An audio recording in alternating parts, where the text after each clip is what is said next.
War Report coming live every Tuesday at 7 with Steve, Cat, Ryan, Amanda, and Eric.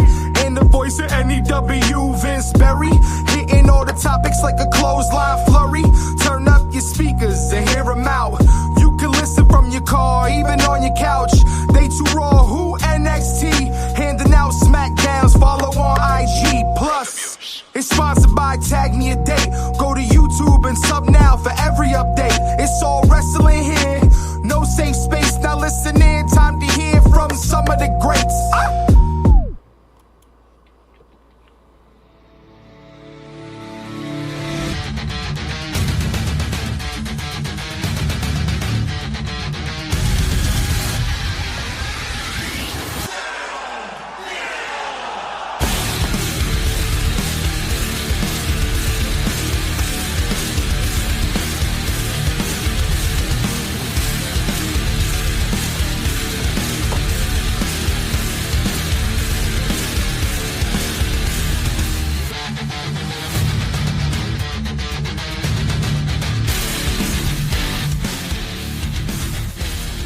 Welcome, everybody, to another edition of the War Report After Dark.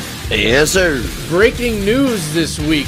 Rey Fenix has officially signed with the WWE. Does he join his brother at WrestleMania? A lot of questions. Yes, there are. We're only 25 days away, 26 days away? Heard some rumors they might keep them apart for a little bit. But eventually, yes, they will be teaming up. But I don't know if WrestleMania is as soon as the team up, because he hasn't wrestled yet by himself. So, well, it looks like he's got an issue with the Judgment Day now too, though. So he's going to need some help. I mean, Dominic Mysterio's there. He wants him to become part of Judgment Day. Well, yeah, but I think he made it pretty clear last night. Although he did, I think that's he's not interested. Nipped in the butt after the weekend. Right. We might as well start early. Our good friend over at YouTube, David Rosca. Early. Yeah. Does Trish Stratus listen to you guys? Does Trish Stratus read my comments by listening? God, I hope so. Dave, we're good, but we're not that good. WrestleMania 27, The Rock versus The Undertaker, not Triple H and Undertaker. I think he said he would have, meaning you would have rather had that. Although the Triple H match wasn't. I like Triple H Undertaker on 27. Yeah. Better than the other one at whatever it was. Yeah. The earlier Triple H Undertaker. But I think it's pretty safe to say Trish is not. I mean, not watching. Unless it's unless she's going under one of these names of she's going as Dave Abbey or something. I mean, I can tell you I've met Trish numerous times, and she's awesome. So if I do meet her again, I will be sure to tell her that David Rosca says hello. And Tyra says hi. Hey, Tyra. Go ahead. I was just thinking, last week we were talking about the potential for this Braun Breaker Penta thing being a WrestleMania match. And I mentioned, I'm like, hey, Dom kind of looked at the title funny. Finn was challenging for the title last week. I feel like this is a fatal four-way waiting to happen.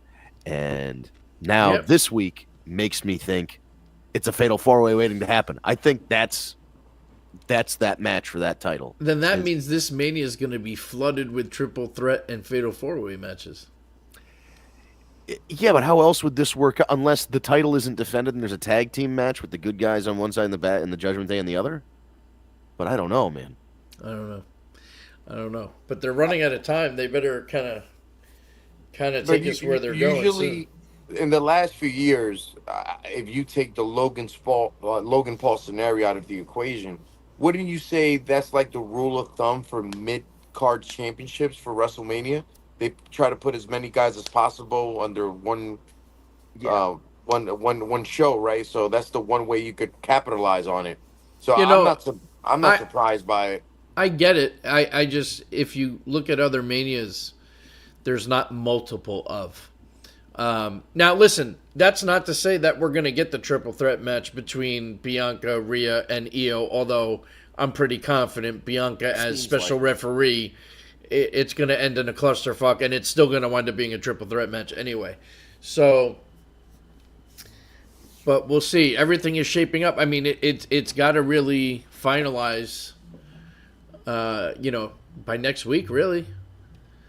I'm officially kind of concerned about Cena Cody because they've ended the segment the same way 2 weeks in a row, and that makes me think that they don't know what to do next. Or like the prevailing theory online is that they're not letting Cody go one-on-one with Cena because they were afraid Cena's going to torch him, so they're protecting Cody by not having them like have this big blowout. I said that last week, and I posed that question: was Cody's portion of that promo very short and sweet because they don't want to have him go one-on-one with Cena on the mic?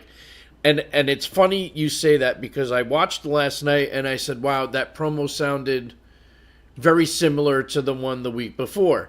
There were some differences. The crowd was great. The crowd has been unbelievable throughout this whole international, all the Raws, the SmackDowns, and we'll dive more into that. And I said it last week too, but I'm loving these crowds. And I know Al wanted to talk so much about the crowds too, so we'll get to that shortly. But now I lost my train of thought. Fucking A. What was I just saying? Raws and SmackDowns outside of the country. Yeah, the international crowds. So, It's a stoner moment. and we were going to talk about it afterwards. But before that, we were talking about the U.S. Championship with putting all the guys under one roof. That it might Yeah, not no, happen. that's too far back. Oh. With Cody and Cena, There you go. There it is. it was Cody and There Cena. it There it is. So with Cena, it was another great promo. Don't get me wrong, and I am loving every minute of this heel Cena. The difference at the end of this promo was Cena did the heelish move by backing down and rolling out of the ring and not accepting the fight.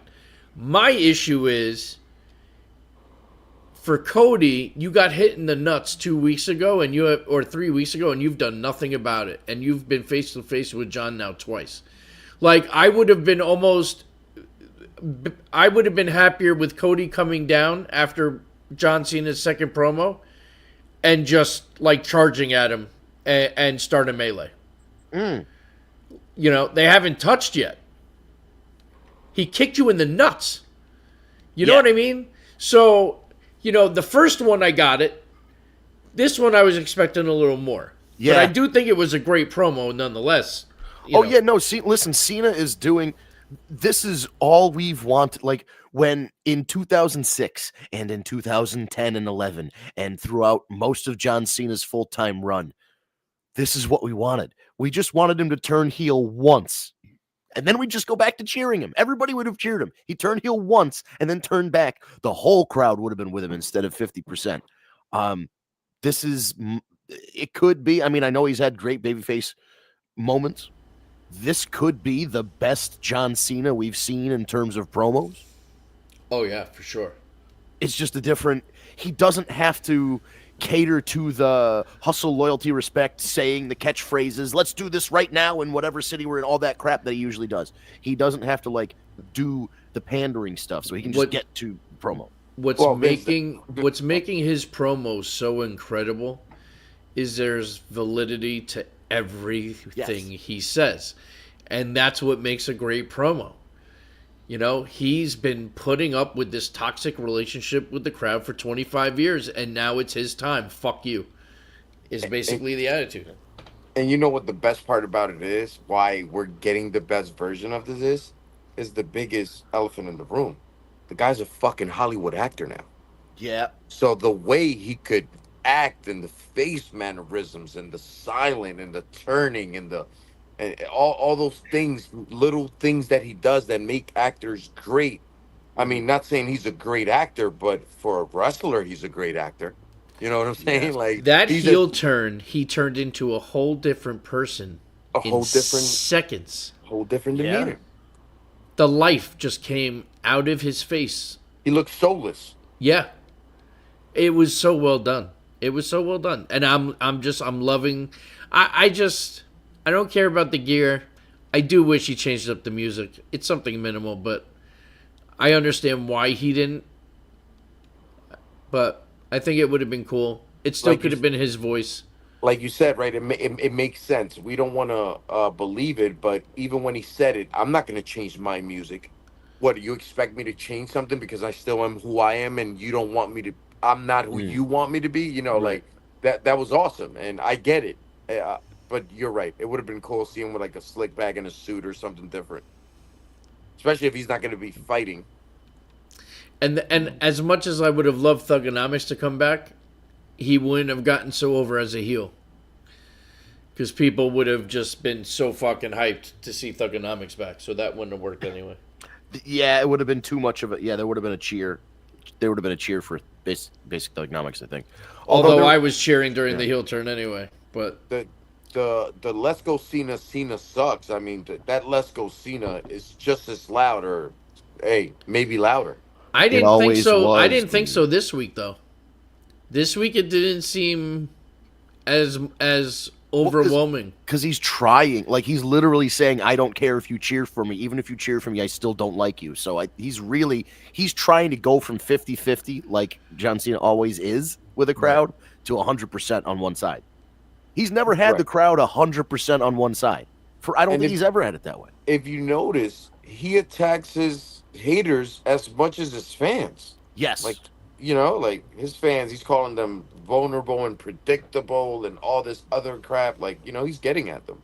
So even the kids, he's getting at the kids, which is very unlike John Cena.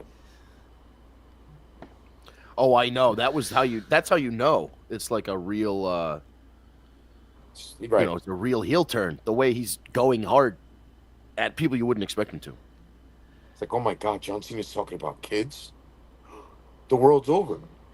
You know what else too? He officially mentioned Ric Flair's name this week. Ooh.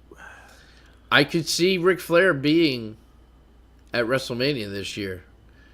Like maybe give Cody a pep talk or something. Don't let him take my 17, beat my Oh, record yeah. or Dude, I don't know, dude. I feel like John Cena should nothing has changed my mind since these last couple weeks. Since the heel turn, I'm like, John Cena has to win this match at WrestleMania. no, there's no question. He has to win. He has to.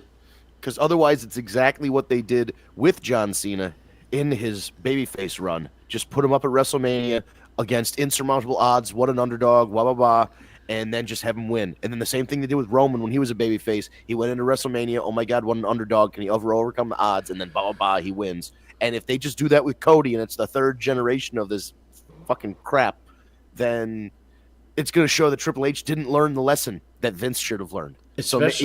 Especially after what he said last night when he's like, I'm going to ruin pro wrestling for you guys and I'm going to retire with the belt on top and take it home with me. I'm going to be the last real champion. You can get another toy belt afterwards. Oof. Do you know how funny it would be for him to come out with a spinner belt with the updated WWE logo on it instead of the old Hilarious. scratch logo? You know it's coming. It's gotta be. It has to be. He's It's being very John serious, Cena. John Cena. It's Cena. He's going to do it. He has to. I mean, if they brought back out the winged eagle for a month and a half, they can dust off the spinner belt. They should have Right. just kept out the wording. Or an updated version of it, like you stated. Right. Yeah, and they should have just kept at this point, I think everybody would have been so okay with them keeping the winged eagle. It's such a great looking championship. The only thing that It's they my don't favorite. like about it is that it doesn't have a gigantic WWE logo on it. So when they give it out to a sports team when they win a championship, it's not as noticeable. But they could still keep that championship as the one they give to teams and make That's it the true. team's championship. That's not a problem. I Shouldn't be agree, amazing. man. That wouldn't be a problem for me. I don't give a shit about this champion. Like, especially because we've seen this a version of this belt for a while now. The Rock unveiled a new version of the championship, replacing the spinner belt after he won the 2011. championship. Yeah, 2011, and it was the same shape. It was on black leather, and it was the WWE scratch logo before they changed to the network logo. And then at one point they changed to the network logo when they split the champion. There was like a championship with a red strap, and then every so often would go to SmackDown, then we'd have a blue strap, and it was just like, we've seen this belt for a while now, and it is. I feel like it's due for a refresh. They refreshed the World Heavyweight Championship, which I don't like as much as the old big gold belt, but here we are. But I feel like the main championship either needs to go back to the Winged Eagle or to one, even the one Stone Cold had, the big circular eagle one. Attitude Era Wing Eagle. Right, that would be fine too. But like, I would I be just very, don't- very, very satisfied if they just kept the original Winged Eagle. That still will always be my favorite one. because it's the title. It's the Hogan title. It's the Warrior title. It's the Macho title. It's the early Shawn and Brett had it. It's like that belt is associated with a lot of classic wrestling and Hall of Fame talent. And this new belt is like, the new belt looks like literally something they designed to put on like a Toys R Us shelf. Yeah. It's not, I don't know, it just doesn't have, it looks fine on Roman Reigns.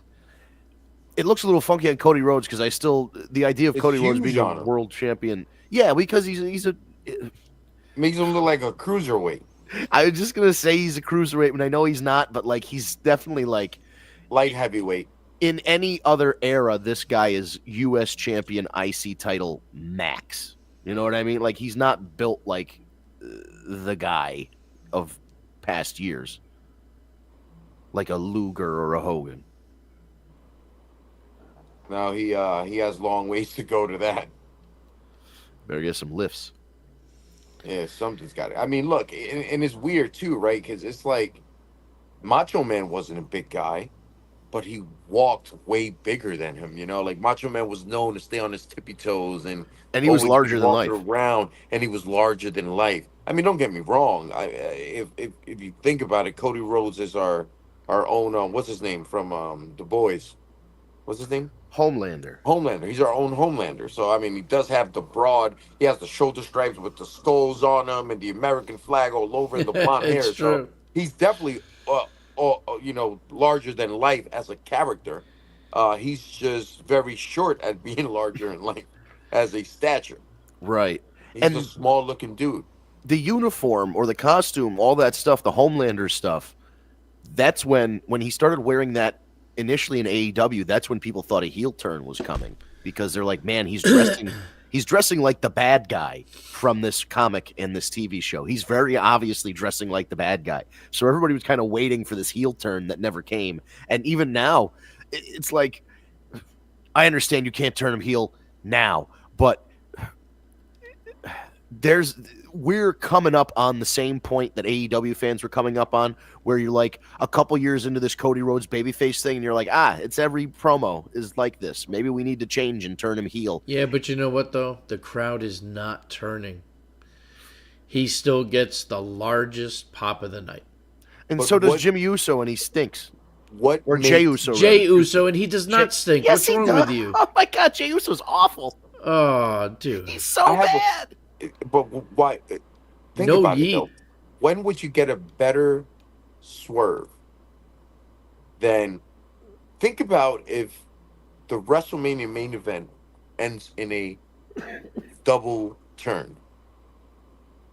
That way, I don't- it allows John Cena to get his flowers at the next Raw, and you automatically make Cody the guy chasing the belt and takes it off Cena by SummerSlam as a heel. I don't. You don't That's a think that'll stretch. happen?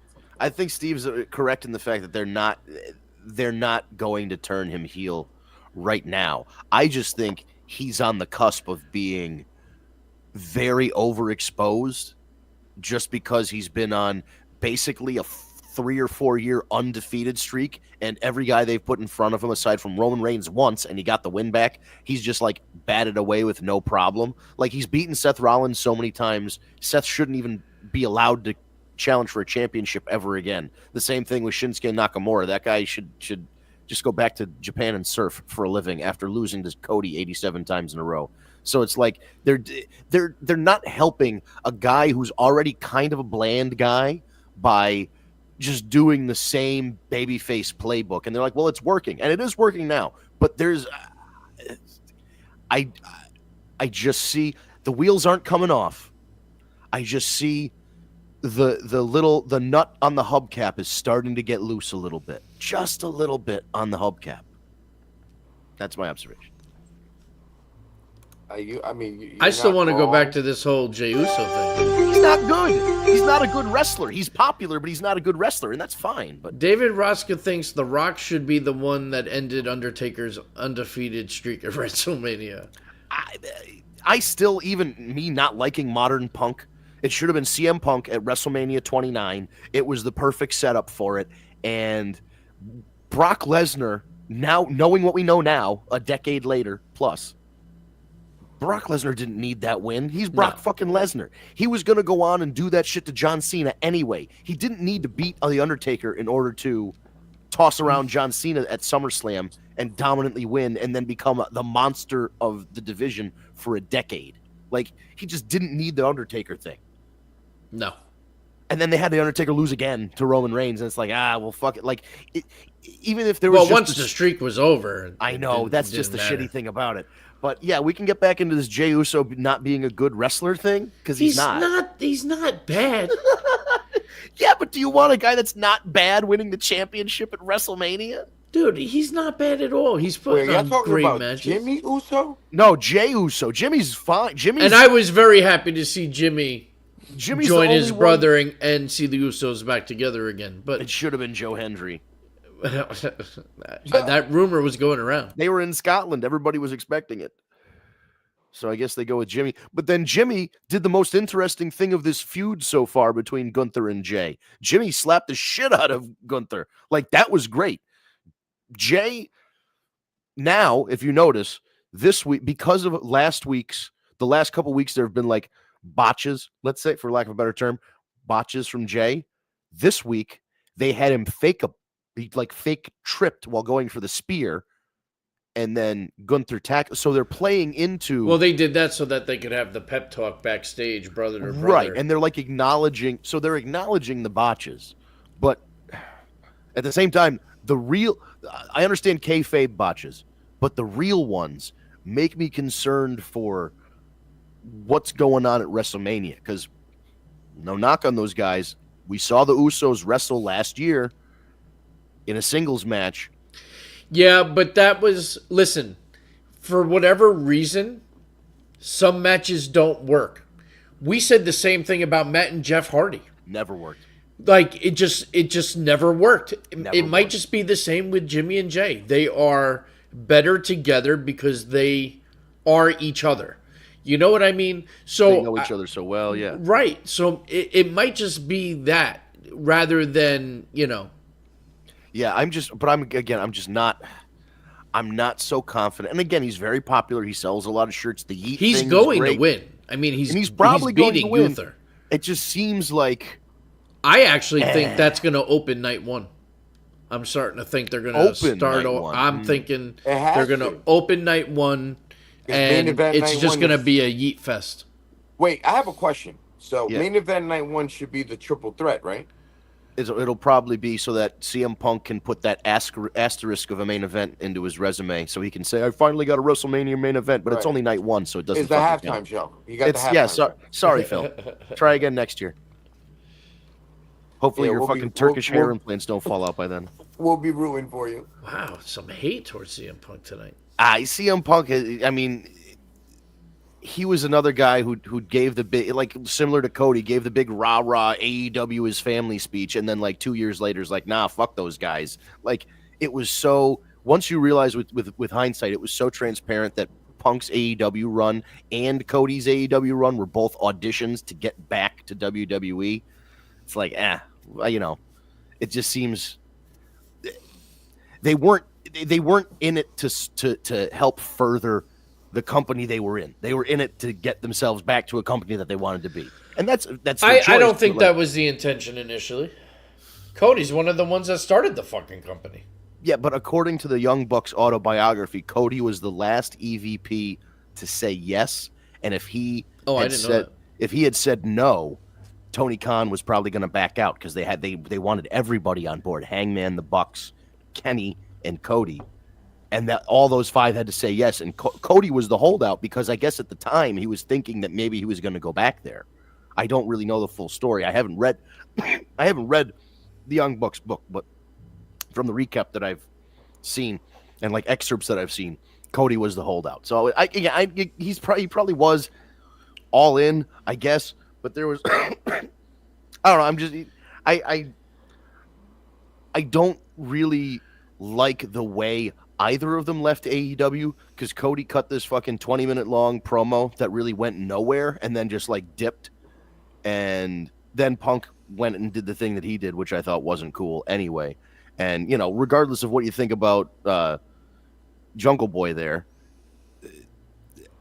is it Punk's place to interfere in, I have just no concept of why he would even be involved in somebody else's match to the point where he would, like, physically fight somebody over a spot. I don't understand it at all. Because I've been in wrestling locker rooms. When you've got a big match at a big pay-per-view, you don't give a fuck about anybody else's match. You're talking with you're focused opponent. on your shit. So, right. like, he was, I don't know. So I don't know. I also feel like Phil has bulked up, and at the same time, by bulking up at his age, has slowed down. And I think he's good. He's good for the first stretch of a match, and then he kind of hits a wall like halfway through, and he starts like huffing and puffing, and it's like, oh, that 13 years off. Well, he is getting older. Yeah, you know. But I think absolutely you're right that the triple threat match will be the main event of night one because CM Punk's always wanted a main event, and it's probably not a bad idea to open up with that world championship because they did the same thing last year. Right. Well, because if you think about all the other matches, it makes the most sense for me. But I will tell you, speaking of promos, we were talking about Cena's promo with Cody. I wanted to talk about a promo that did no favors or justice to Tiffany Stratton, and that was that bullshit via satellite with Charlotte, which, first of all, I hate those. Yeah, those stink. Because they're there. They're, like, on separate hallways. Like, you know, do it in the ring, right? Like, I don't like the whole via satellite bullshit. It's also WrestleMania season. What the fuck? But Tiffany got destroyed. Like, it did her no favors. I just thought the whole thing was a mess, quite honestly. But well, did you hear the story behind it? No, please do. So this is, again, I'll take it with a grain of salt. It is a report from the internet, but it was from one of the more reliable, like I think it was Sean Ross Sapp. It was one of those dirt sheets that's like got pretty good sources. The scuttlebutt of this is that Tiffany Stratton was given her script and told to stick to the script. And Charlotte was also given Tiffany's script and given time to write all these comebacks.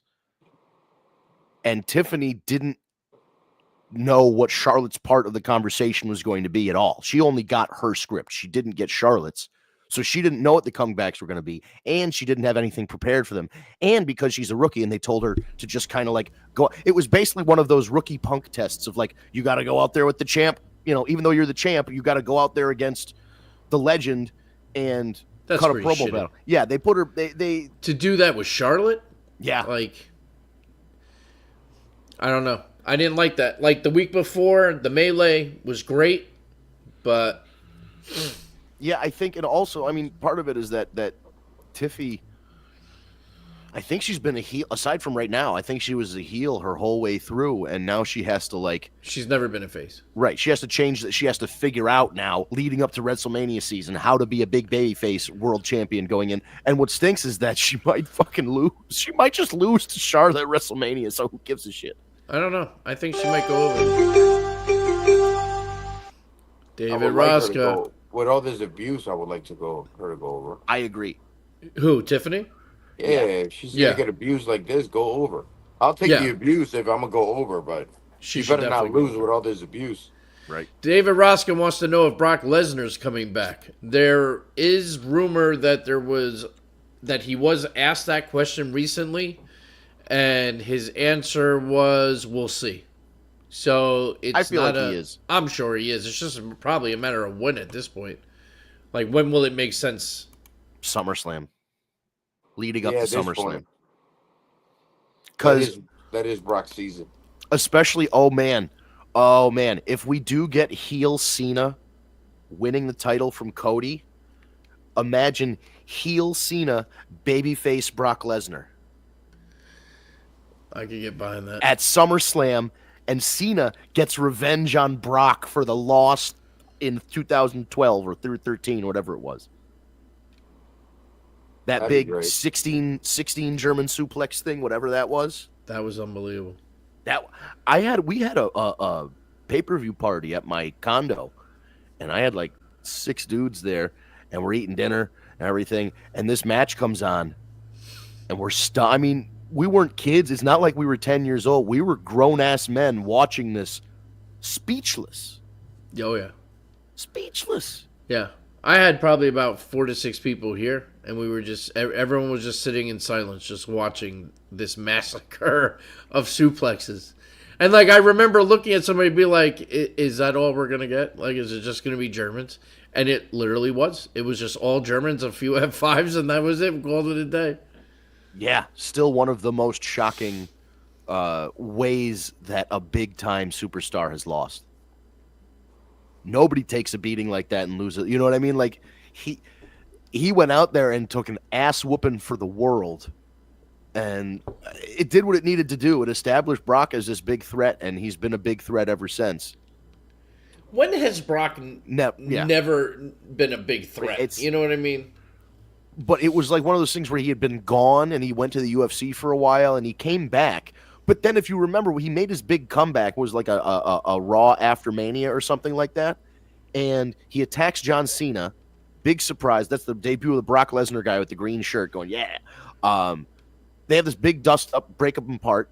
They set him up for Extreme Rules or something like that, and it's the main event, and it's no holds barred, and they have a chain and a stairs and all this kind of shit, and John Cena just hits an FU off the stairs or onto the stairs and pins him, and you're like, Brock Lesnar just came back. Why did John Cena win this match? And it took until 2013, almost a full calendar year later, for him to get, actually maybe more than a year later, for him to get that win back from Cena and then become the monster, you know, the final boss version of Brock Lesnar.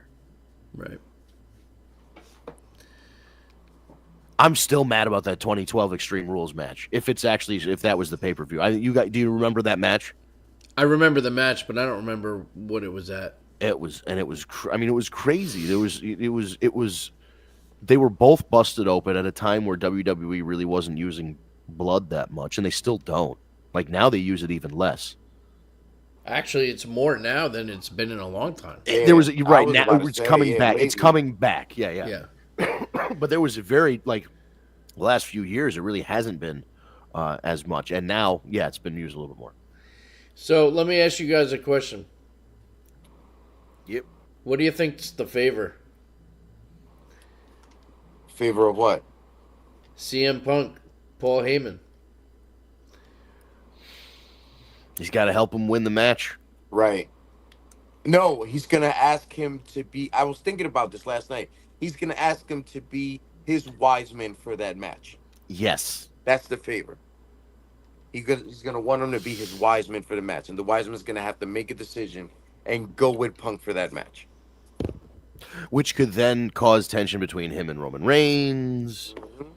And then online, some people are speculating that maybe Punk asks for a chair and the chair gets into the ring, but then it becomes Punk doesn't get the chair, and it becomes, does Seth get the chair and hit Roman like he did all those years ago, or does Roman get the chair and finally get sweet revenge on Seth Rollins 12 years after the breakup of the Shield?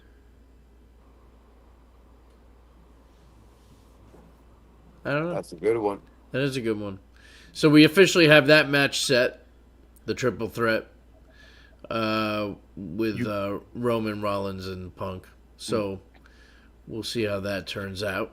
Do you remember one time in ECW, it was Sabu and RVD were wrestling against each other, and their manager, because it was the ref guy with the whistle, Alfonso. So Bill Alfonso was both of their managers because they were technically tag team champions at the time, but they were wrestling against each other for like a singles title, maybe a television championship. And Alfonso came out in a tracksuit that was completely half and half. One was like yellow, one side was yellow with black print, and the other side was black with yellow print. I remember that. And one side is an RVD, and one side said Sabu. Yeah. And every so often he'd point up like Sabu, and then every so often he'd do the RVD thing, like depending on who was winning the match. Like he couldn't. And I'm just picturing Paul Heyman, not necessarily in like a half and half suit, but like trying to, he's cheering for Roman, but at the same time he's like pinning Punk, so he's concerned that Punk's getting like. Paul Heyman's going to be the guy to watch in that match. Oh yeah, because you're right. 100%. The finish, the crux of that match is going to be what Paul Heyman's decision in the moment. I will tell you one thing that excited me the most this week was the further demise of Jacob Fatu and Solo Sikoa. Mm-hmm. So yeah. We are a week or two away for that match being made, Jacob versus Solo. Yes, that's going to be your Mania match because Jacob is getting tired of the bullshit with Solo and cost him that match, and Jacob went apeshit. Yes, dude, that was like the first, was it the first time he's really truly snapped on Solo? Because that was like he just, unleashed, and you're like, at the end of it, you're just left like, oh my god. I love the fact that they gave us a hint, although I don't see it anytime soon. But maybe it could be soon because it is a wrath against Solo, and he's very hated. They gave us a hint of a face turn for Jacob, because if you think about it, only faces want to win clean. That's right. You saw him in the ring. He kind of looked around like, "Yo, what are you doing? Like, I got this." Well, and Jacob is so fucking over. Yep. Yeah, 100%. He was over the second he can't. Like, I feel kind of bad for Solo because Solo did a little stint in NXT, and they're like, "Ooh, this guy's really good. Fuck NXT. Let's bring him up to the main roster." And he was doing great. And then a freight train named Jacob Fatu came in, and they're like, "Ooh, this guy's like Solo, but better. He's like mini Umaga. He's like he's the next tribal chief." And it's like, well, we still have this one, so it's like, oh, we'll figure something out. Yeah, what do we do? I fully expect Jacob Fatu to be wearing some sort of Ulafala in the next couple months. Are they going away from that whole Ulafala tribal chief thing? Like, well, I think Roman wears it because he won that final match. That was like the end of everything, right? Has he worn it since? Because I don't recall seeing it. I feel like he only wore it really during title matches? defenses. Yeah. I swore before he used to wear it all the time, no? Even coming to the ring to actually, yeah, I think he did start wearing it all the time. He did wear it all the time, and I think they might be scaling it back because the Bloodline feud isn't the main thing that's going on right now. But I just feel like there's always going to be something there where, it's been a while. It hasn't been a year yet, but it's been a while since we've done some Bloodline stuff, so you can kind of wait. Have both sides of the bloodline kind of on separate brands or whatever, keep them away from each other, and then bam, whenever you need it, it's there. You could always go back to it. Yeah, especially now with Jacob getting as popular as he is. If he really wanted to push the who is the real tribal chief thing, now he's got a little bit more of a claim to it, especially if he gets a win at WrestleMania or wins a title down the line. Then you can start to position him as calling himself the next tribal chief or the new tribal chief. David Rosca, Bianca Belair looks drop dead gorgeous Monday night. Bianca always looks good. So you don't even have to say Monday night. You can just say any day of the week. Yeah, she looks great all the time. Her heel turn is inevitable. Yes. That is coming. And if you notice, the crowd is turning on her. She was booed heavily in that little scuffle with Io and Rhea. But mostly Rhea is still the most over of the three. Which is crazy because she is supposed to be, and she's supposed to be the heel, and everything she's doing is bad guy stuff. She stole the contract. She refused to give it back. She signed her name on it when she didn't win the Is that qualifier. heel or badass, though? Well, this is the Heel. line. This is the again. This is like the Stone Cold line. It's the Kevin Owens line. How much of it is justified, and how much of it is just being an asshole? True. Is Bianca Belair responsible for Jade Cargill? Listen, Naomi is the one that was responsible. Do I think Bianca didn't know about it or somehow a part of it? I'm not so sure. And I think that's coming. But as of now, Naomi is the one that did it. Naomi did the full-fledged heel turn, attacked Jade, and had her lose her return match. So, Yeah, I think that's coming, man. I think, like you said, the heel turn's coming, and I think the revelation that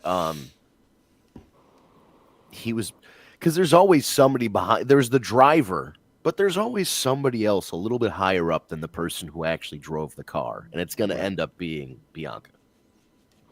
there's always somebody that handed out the keys to the car. Exactly.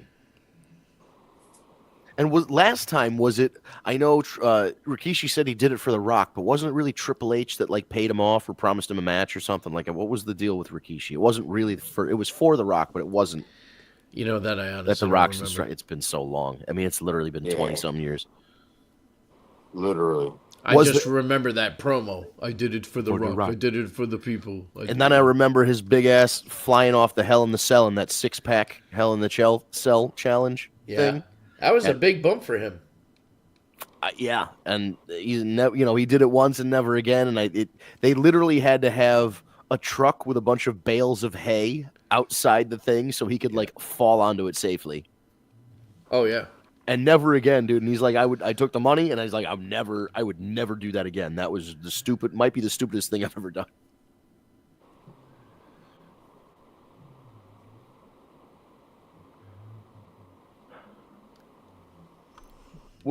So with Bianca, it's if we go with the triple threat match, Bianca's the referee. What's the finish of that match? What does Bianca do? Does she affect the finish? Does she help somebody? Is it revealed in the moment that she was behind it the whole time? See, that's what I'm unsure of. Like, how's the reveal going to happen? Which is kind of a good thing. Yes.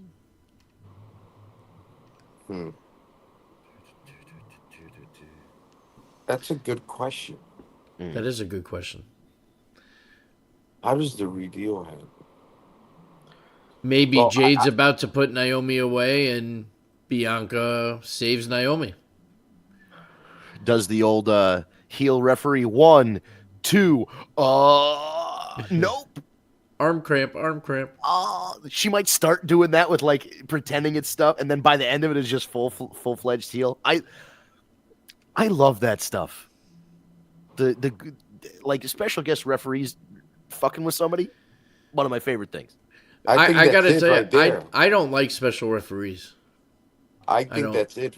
I think that's it right there. That's the 1, 2, and never hit the 3. And when she looks up, she's looking at her with her heel face. That's right. The John And Cena that's where heel we get the face. turn, right? The best Heel face.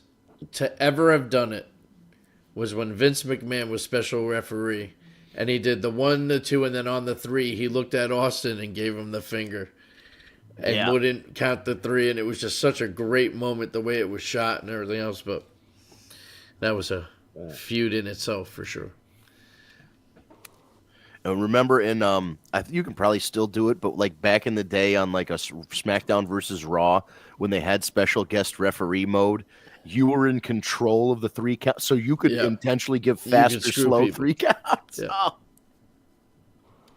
So Yeah, you could do the fast count. That's great. You count 1 and 2, and your friend's like, "Come on, do the third one. I got him already." And you're like, "Ah." It was great to fuck with people. So, those are really the hot. Oh, so more dissension within the Judgment Day. Yep. Dom still wants to add people. Finn does not. Raquel had a match with the Intercontinental Champion. What's her name? Chelsea? No. No, I'm sorry. She's the United States. She's right. She's a United States champion. What's her name? That girl. Valia Kyria. Or something, Yes, right? yes. Valkyria, It was a good match. Valkyria, yeah. She I doesn't thought really she was do actually much for- going to lose. I actually wanted her to lose. To Raquel? Yeah. Really? Make her a double champ. So what? Raquel.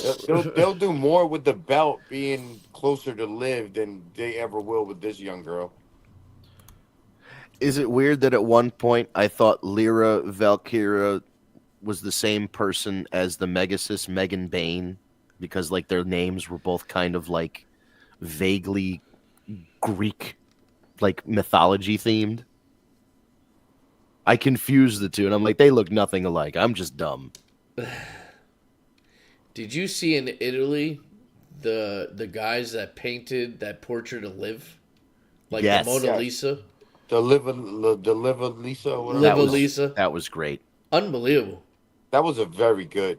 Whoever did that got great imagination. These international crowds, I can't say it enough, man. What a difference it makes to that show. Even if it's a horrible show, the crowd makes it exciting. Oh yeah, because those guys, they only get wrestling a couple times a year on that scale. So yeah, they're there for it. They're ready. Unbelievable. That's the point, right? I believe we are too Spoiled. spoiled. That's the word. We get to many of these, so it's like we're almost watching wrestling like the Japanese watching. Like, you do what you do, we'll observe, and then we'll clap at the end when you deserve it. Right. I don't know. Like, I'm excited when I'm watching a European show, or like that show that was in Puerto Rico, or I'm sure there's a bunch of countries. Shit, DR is like 11 million inhabitants, and I guarantee you they go to DR and DR will go ape shit for WWE. You know, Oh yeah. there's hundreds of countries around the world. So absolutely, I think, would they spend more money on freaking plane rides and shit? Yeah, they do, but they make good enough money. I think it's good and it's healthy for the sport. It's good for the brand. Yeah, and I think the other thing is you start to notice there was like a time where notoriously San Antonio was every time WWE went to San Antonio, the crowd was terrible to the point where fans online were like, please stop. You've been to San Antonio too many times now, and they're just like bored of it. And you'll see that with AEW was touring kind of the same loop, and some of those towns they hit too many times, and WWE's done it too, where they hit them too many times. Now, the international shows and Puerto Rico, even though it's domestic, it's part of the U.S., but they don't traditionally do a lot of shows in Puerto Rico. So those shows. And now AEW shows at these weird venues. Like, have you seen like they're booking these like almost like rock and roll clubs and stuff, and they give off a very old school ECW vibe of like somebody could jump from the balcony or something, and it's just like all kind. It's just every week they're in a weird little city in a weird little building that doesn't just look like a basketball arena. It's like got some like charm to it. There's like a stage or something weird in the background, and it's just got a whole different vibe. And the fans, it's the same kind of thing with the international fans as it is with these like weird venues, because it's not the main city like Austin or Dallas or whatever. It's like just in the outskirts. You're getting people from that aren't necessarily getting wrestling all the time. They're happy to be there too. So anybody that's in a small, whether it's internationally or even just a small town that they never go to in the US, and you finally get there, they're hyped for it. And those are the crowds you want. That is a good point. You're right. I should have said that. It's not only internationally. I do believe it is that, right? It's the bigger cities. We're the ones that are the boring fans. You're right. You could put it in a hole in the wall somewhere in fucking Wisconsin, and people go apeshit for that, right? Because they don't come around like, that finally, they're like, the last thing we got was the circus. It's like, often. You know what I'm saying? Yeah, I think the energy of crowds that are excited to be. That's why WrestleMania is always a good show in terms of crowd energy, because you've got people traveling from all over the world to come Yeah. to this show. It's probably the only. A lot of people save up, and it's the only live wrestling show they see that year because it's thousands of dollars. Well, and that's the other thing, man. It has gotten so crazy, these ticket prices and all the shows, and now 2 nights of Mania. Like, you got a family of 4. Crazy. I mean, you might as well go to Disney. Like, it's gonna like come. I mean, if you've even looked at some of these packages, I mean, you're talking $5,000 to $10,000. Yeah, yeah, and it's You know, it's not just the ticket to the show. It's the travel to the show. It's the hotel. the hotel, the food, Right, eating at restaurants or whatever the whole time. Yeah, it's a big. It was a big expense doing it for one night. We've all done. Yeah, I don't know, Al, have you done WrestleMania before? I have not. Oh man, we did some one nighters. Like we went to 34, Yep. and I've been to 29, 30, 32, and 33. Like I've been to 5 WrestleManias, I think, and they were all one nighters. And it's a I've been long, to 4. yeah, it's I've a been to 4 or long 5. day. That last one, I think was the breaking MetLife? point. Yeah, MetLife. We were there all day. Remember, we got there. We met up with you. It must have been like 11 o'clock in the morning, and we were Yeah. in the parking lot. You were already there, and we didn't get out of the stadium till after 1 o'clock in the morning. And then Yep. getting out of the parking lot, I mean, that took another couple hours. And I think that was the breaking point for splitting it into 2 nights. But I think they took the lesson and applied it the wrong way. I think they should have structured one night of WrestleMania to be the best possible WrestleMania, and like 8 or 9 matches, but only the ones that really matter. And Right. you're there for 3 hours or maybe 4. 5 is really, really pushing it. I mean, The thing is, they don't want to start early enough. But if they start early enough, they could get a good show and get you home at a quality time.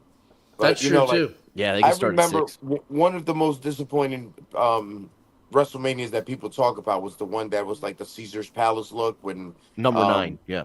right when Hitman Hart lost to Yokozuna and Hulk Hogan came in with the black eye and wins the belt again, whatever. And I loved that one, and I loved because it. for me, I remember it because it was outside and the sun was out, and holy shit, there's wrestling outside, and it was different. Bobby So it- Heenan rode out Yeah. backwards on a camel. I mean, it was so Yes, it great. was great. There was camels out. It was fucking awesome. So Yeah, like, there was a lot to like about that wrestle. People talk shit about it because of the way it ended, but everything else, I thought everything else was fun. I at feel that as far as stages and setups and like venues, Yeah, for me, it's still like a top 5 in my eyes. Oh, yeah, I it's- love that WrestleMania. that'll always stick out as being one of the most unique sets, Yep. especially now because they don't do as many unique sets as they used to. Like I remember there was the big electric chair for one of the paper. I think it was King of the Ring had an electric chair. There was a big like iMac and a keyboard for like Taboo Tuesday or Cyber Sunday. The big swinging blades for Backlash, like they used to. And, there was you would remember all of these sets, and then they would have them in the video game. You're like, I want to play at King of the Ring, so I can play. I can see my wrestler make an entrance at this stage. And now it's all just like, unless it's WrestleMania, it's all just the same stage. Yeah, pretty much. But yeah, I think that would be such a cool, refreshing twist to WrestleMania, and you would be able to fit it in a day. Start a fucking WrestleMania at 3 o'clock in the afternoon.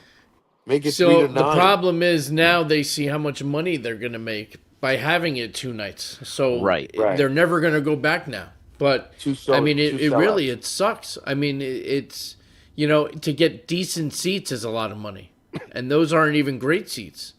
You know what I mean? Dude, I remember consistently the tickets that I bought. I get pretty regularly when I buy seats for wrestling shows and at WrestleMania. I will look for one of the far corners. So they do the entrance, and then there's the ring. One of the diagonal corners, like not in the floor, but on the first Level up. Yep. Because then you can Same. kind of see down into the ring. Those tickets started at $150 each at WrestleMania 29. And by the time WrestleMania 34 came around, I think They were what? $600 a ticket, $700. Yeah, Gotta so be more. and it's More, way, Johnson? and now it's way more than that. It's like Thousands. Steve said, it's a grand for a bad seat. We were Yeah. looking into the section 200s, and it was like $1,200 a seat or something like that. And if you end up high enough, you end up watching the show on the screens, which stinks. Like, why do you want to watch? Right, and then you're like, at that point, I might as well just stayed home. My mistake. That was SummerSlam we were looking at. So that Oh, wasn't yeah. even WrestleMania. It was like So- $1,200 in the 200s. So it's way more than that. Way more than that. Oh, Absolutely. way more than that. Yeah. Because where is it this year? MetLife. MetLife. And it's 2 SummerSlam. nights. This will be the first ever 2-night SummerSlam. Yeah. But it's Vegas for WrestleMania this year, right? Yes. Yeah. That's outdoor. It's the football stadium. It's outdoor. Or is it a dome? Yep. It's outdoors. Outdoors. Okay. Good. All And it's right. the desert. You won't get rain. You know, that'll be good too, because Vegas being in the mountain time zone, you're still going to have like the first half of the show is going to be in light. And then by the time you get to the main event matches, the sun's going to set and you're going to have like the darkness. Like, that should be good. That should be great. Remember, it was the same thing with was it SoFi Stadium, San Francisco, a couple of years ago. Yeah. Mm-hmm. That was awesome. The one thing that they didn't do was put Undertaker late enough, because he did his entrance with the scarecrows in the daylight. Yeah. If they Didn't just hit waited the like same. one more, it didn't hit the same. It's like if they waited for the sun to set for the Undertaker's entrance, it would have been. Oh, that was a weird pay-per-view too, because that was the Terminator entrance for Triple H. Man, weird WrestleMania. 31, 32, whatever, weird one. You're better at remembering the numbers. I just because what I do is I do the I remember the big ones, like the 10s and the 20s and the 30s, now 40. And if you remember those, then I try and go in between and figure out which one's which. From All right. Well, on that note, ladies and gentlemen, we have reached the top of the hour. Oh my goodness. All right. It's flying by quicker and quicker every week the closer we get to WrestleMania. We always have a lot to talk about as we get towards this time of the year. Man, we're down to it. We're under 30 days. We are almost there at the big show. We're probably going to do the Sunday recap, like the noon. We did like noon or 1 p.m. on Sunday to talk about night 1, and then we'll be back on our usual Tuesday after to discuss night 2, and then just kind of a whole and the Raw after. So that's our usual. What we figured out our WrestleMania schedule was. So stay tuned for that. I liked that show last year. That was a lot of fun. Yeah. If you are not already sick of my voice after hearing me for an hour, you can listen from 6 to 10 a.m. tomorrow morning on 99.1 FM WPLR here in Connecticut, or go to WPLR.com to listen online, or you can ask your smart device, hey, whichever one, play WPLR, and it will play the radio station, and you can listen to me on Chaz and AJ in the morning. That's every Monday and Wednesday from 6 to 10 Eastern, which means I have to be up at like 4:30. Ouch. Yeah, it's the only thing that stinks. Sunday nights and Tuesday nights, I am against the clock. But At least you smile about it. it's fine. Like, listen, I love doing. If I didn't like doing it, and I was rolling out of bed going, "Oh, this goddamn job," I wouldn't do it. But like, I could be working in a coal mine. And I just have to, I keep that in mind. It's like I'm waking up early, but I could be like out there cracking rocks. I could be working construction. I'm just going in for 4 hours and talking about the news and cracking jokes. Like I'm pretty thankful that it is what it is. Right. No, absolutely. You get to do something you enjoy at least. Exactly. Yeah, man. So it's just early hours, so I'll be hopefully going to bed soon.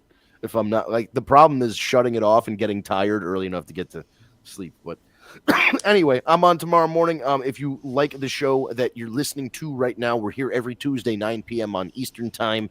You can find us, the show that is, on the Tag Me a Date YouTube, the Tag Me a Date Facebook page, that you can hit the thumbs up on, or on Steve. It's also streaming live on Steve's personal LinkedIn if you're friends with him. Both, as I said, the Facebook and the YouTube, you type in Tag Me a Date into your search bar and hit the enter button.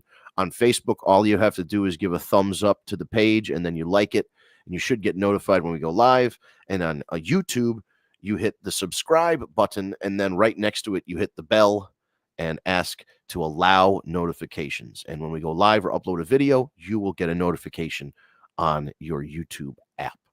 If you prefer an audio version instead of this video version here, you can go to your favorite podcast app, Stitcher, SoundCloud, Spotify, Apple Podcasts, Google Play Podcasts.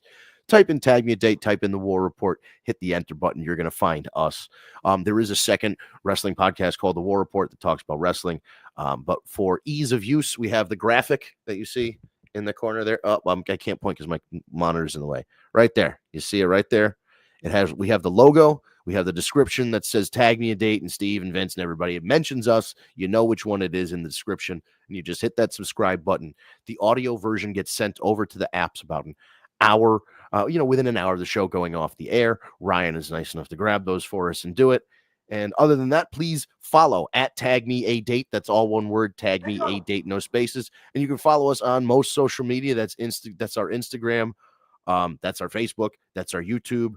The only other one is the TikTok, which is different. TikTok is War Report _podcast or something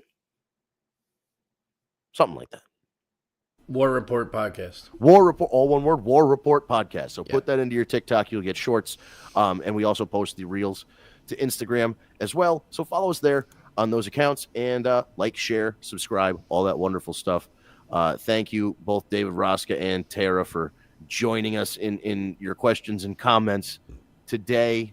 And, we'll get to everything else next week as we further march along the road to WrestleMania. So thank you guys for tuning in. We'll be back 9 p.m. Eastern next Tuesday for another edition of the War Report After Dark. Have a great week, everybody.